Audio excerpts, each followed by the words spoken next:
Hi friends, welcome back. तो आज का हमारा वीडियो है second part of how the US president travels.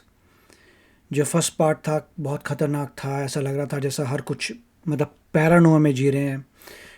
Paranoid हैं लोग। पैरानॉइड मतलब कोई ऐसा उनको ऐसा शक है कि कोई ना कोई प्रेसिडेंट को कुछ करने वाला है। उस पैरानोआ से, उस शक से, उस पागलपन से कि ओ माय गॉड कुछ करने वाला है प्रेसिडेंट को, उस तरीके से वो लोग इतनी सिक्योरिटी प्रदान कर रहे हैं। तो चलते हैं, शुरू करते हैं।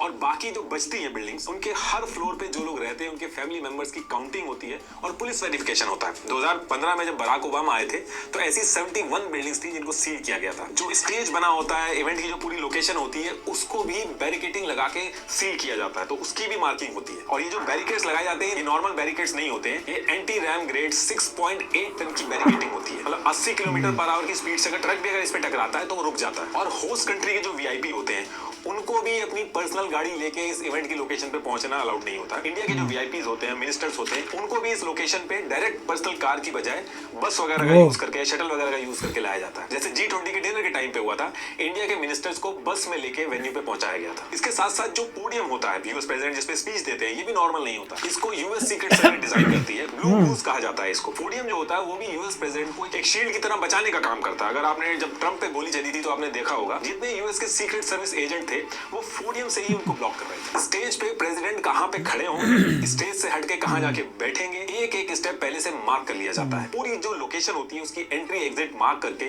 इस पूरे एरिया को नो फ्लाई जोन बनाया जाता है इवेंट के टाइम पे। और इवेंट की जो लोकेशन होती है उसके नीचे टनल वगैरह से नीचे से कोई ना हमला कर दे तो इसके भी वाइब्रेशन टेस्ट होता है। वाइब्रेशन सेंसर इंस्टॉलेशन की लोकेशन भी मार्क की जाती है, जिसको लगा के ये चीज इंश्योर की जाती है कि नीचे से हमला ना हो जाए।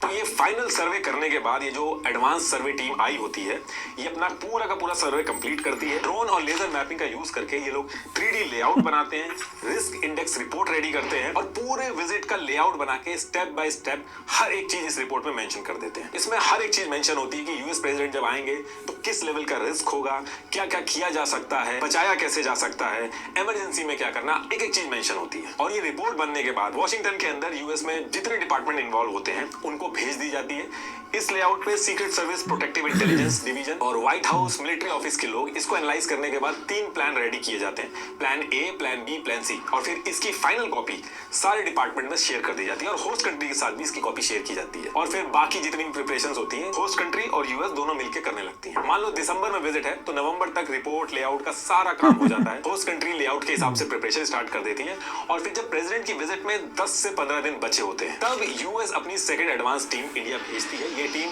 अप्रूव लेआउट जो होता है, जो पहली टीम आई थी जिसने बनाया था, उसके हिसाब से security, communication, convoy movement, emergency response, बाकी सारे क्रिटिकल अरेंजमेंट का लाइव डेमो टेस्ट करती है। तो ये टीम जब इंडिया पहुंचती है, यानी कि जब होस्ट कंट्री पहुंचती है, तो ये लोग airport, hotel, road, event location हर जगह मॉक ड्रिल स्टार्ट करती है। स्लम एरियाज होते हैं, क्राउडेड एरिया होते हैं, तो वहां पे अगर वॉल खड़ी करने की जरूरत होती है तो वॉल खड़ी कर दी जाती है। Camera installation, anti drone radar system, jammer surveillance, stage के नीचे वाइब्रेशन टेस्ट, सब कुछ करती है ये टीम। एयरपोर्ट पे भी मॉक ड्रिल्स होती है। कई केसेस में ये लोग अपने ही लोगों को फेक पासपोर्ट और डमी टिकट देकर भेज देते हैं ताकि ये पता चल सके कि ये जो पूरा सिस्टम है इसमें लूप होल किस जगह पे है। जो रूट्स होते हैं जिनको फाइनलाइज किया जाता है वहां पे भी प्रेसिडेंशियल कॉन्वॉय बना के टेस्टिंग की जाती है, डेमो किए जाते हैं। और ये सारी चीजें करने के बाद ये एडवांस टीम और यूएस सीक्रेट सर्विस के लोग पूरा जो होटल होता है उसको अपने कंट्रोल में ले लेते हैं।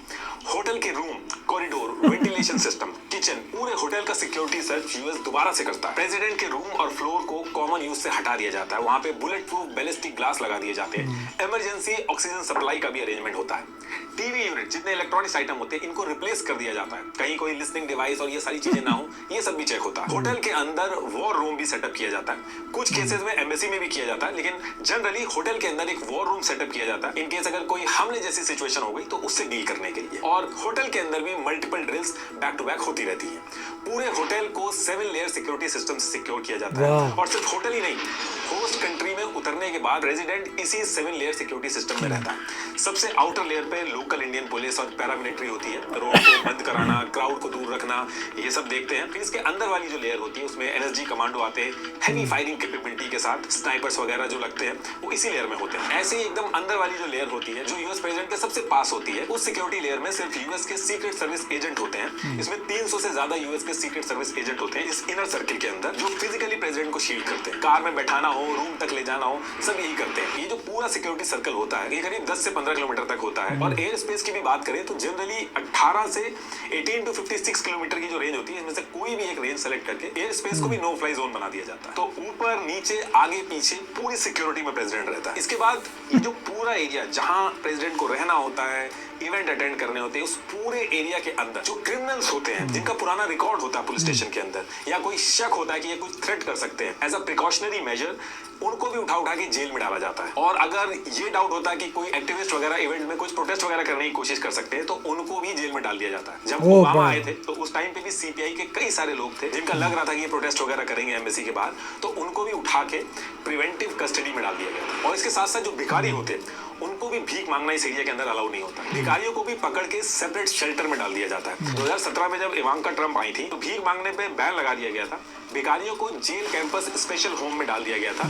और जो इन भिखारियों के बारे में इस एरिया के अंदर बता रहा था उसके लिए 500 रुपए का इनाम अनाउंस कर दिया गया। पूरे एरिया के अंदर बैलून हो गया, काइट, ये सब नहीं उड़ाया जा सकता। इससे भी बचने के लिए काइट कैचर की टीम बनाई जाती है जिसमें हर जोन में इन लोगों के हाथ में डंडे दे दिए जाते हैं और ये छतों पे खड़े हो जाते हैं और कुछ भी balloon, hot air balloon, kite कुछ भी आता है तो उसको पकड़ने का काम इनको दिया जाता है। पूरा एरिया जहां पे प्रेसिडेंट का इवेंट होने होते हैं या प्रेसिडेंट को होना होता है उस एरिया में बंदरों को भी दूर रखा जाता है। पहले बंदरों को दूर रखने के लिए ट्रेंड लंगूर जो होते थे उनको रेंट पे लाया जाता था, लेकिन फिर एनिमल क्रुएल्टी का इशू उठ गया था तो तब ऐसे आदमियों को हायर किया गया था जो लंगूर की आवाज निकाल सके। और इन आदमियों को फेक लंगूर बना के जगह जगह पे बंदरों को भगाने का टास्क दिया गया था और कई जगह पे लंगूरों के कटआउट भी लगाए गए थे। तो देखिए इस तरीके से होस्ट कंट्री यानी कि इंडिया के अंदर ये सारी प्रिपरेशन कर ली जाती है। और अब इसके बाद यूएस प्रेसिडेंट को आना होता है होस्ट कंट्री में। लेकिन यूएस प्रेसिडेंट के आने से कुछ दिन पहले इस पूरे लेआउट, इस पूरी प्रिपरेशन का जितना भी सामान होता है उसको लाया जाता है। और इन सारे सामान को लाने के लिए 2 से 3 C-17 ग्लोब मास्टर कार्गो जो होते हैं उनका यूज किया जाता है। इनके अंदर सामान रख के यूएस से इंडिया भेज दिया जाता है। ट्रम्प के टाइम पे 3 से 4 C-17 कार्गो में सामान आया था। तो इन C-17 ग्लोब मास्टर को जब इंडिया भेजा जाता है तो इनके अंदर बड़े बड़े हेलीकॉप्टर्स वगैरह होते हैं, उनके विंग्स वगैरह उनको पूरा खोल के अंदर रख दिया जाता है।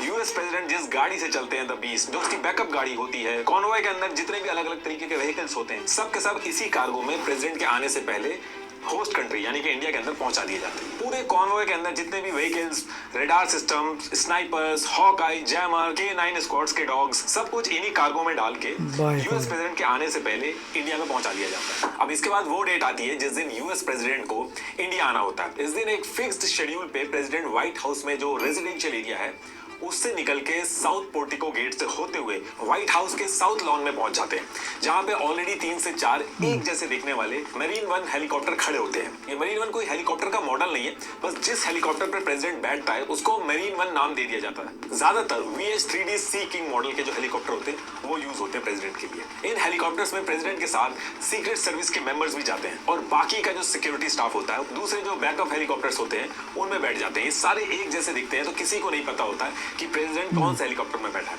और इन हेलीकॉप्टर्स को नॉर्मल आर्मी की यूनिट्स नहीं उड़ाती बल्कि एक special marine squadron HMX-1 night hawks ये उड़ाते हैं। अब इसके बाद ये हेलीकॉप्टर प्रेसिडेंट को लेके करीब 10 मिनट में जॉइंट बेस एंड्रयूज मैरीलैंड पहुंच जाते हैं। यहाँ पे 2 एक जैसे दिखने वाले बोइंग 747-200 के टेल पे 28,000 और 29,000 लिखा होता है, ये ऑलरेडी वहां पे खड़े होते हैं। इनको एयरफोर्स 1 कहा जाता है और इसी एयरफोर्स 1 में प्रेसिडेंट अपनी टीम के साथ बैठ जाते हैं। जिस टाइम पे प्रेसिडेंट एयरफोर्स 1 में जा रहे होते हैं तो आपने देखा होगा उनके बगल में जो सिक्योरिटी गार्ड्स होते हैं उनके हाथ में एक ब्लैक बैग होता है। इसको न्यूक्लियर फुटबॉल या फिर कुछ लोग द फुटबॉल कहते हैं।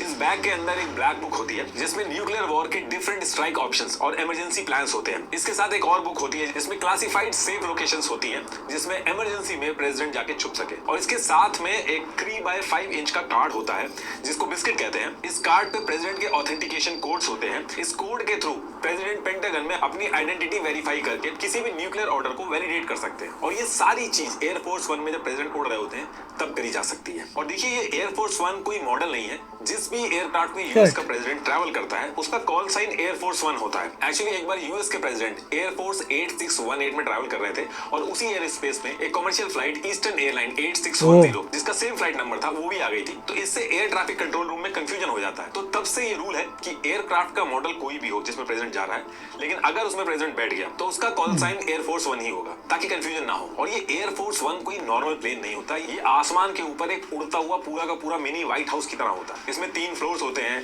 4000 स्क्वायर फीट की जगह होती है। सबसे आगे पे प्रेसिडेंट का प्राइवेट सूट होता है, बेडरूम बाथरूम सब होता है। उसके आगे कॉन्फ्रेंस और डाइनिंग रूम होता है जहां मीटिंग वगैरह होती है।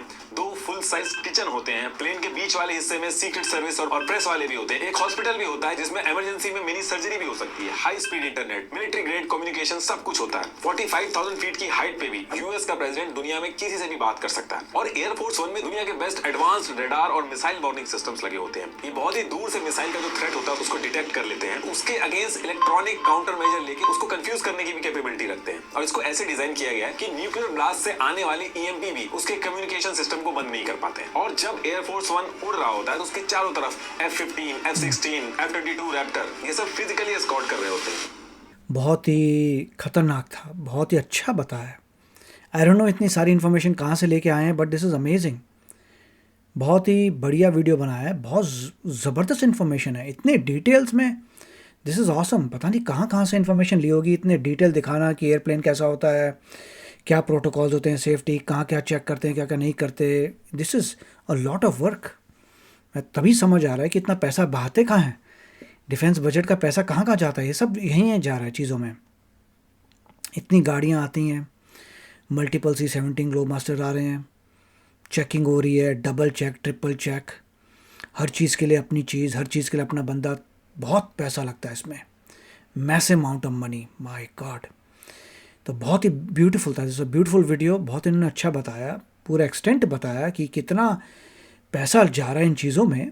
और मिस्टर ट्रम्प तो जगह जगह जाते हैं। सोचिए हर जगह जाने में CIA कितनी मतलब काम करती है, कितनी प्लानिंग हो रही होती है, कितना काम चल रहा है। I am just impressed. तो आप बताइए आपके क्या विचार हैं। मिलेंगे अगले वीडियो में। Take care, bye bye. तो अगर आप मेरे इस चैनल पे नए हो तो जल्दी से सब्सक्राइब के बटन को हिट करो और बेल आइकन को क्लिक करो ताकि आपको मेरा जब नया वीडियो मैं लगाऊं आपको उसके बारे में जल्दी से पता चल जाए।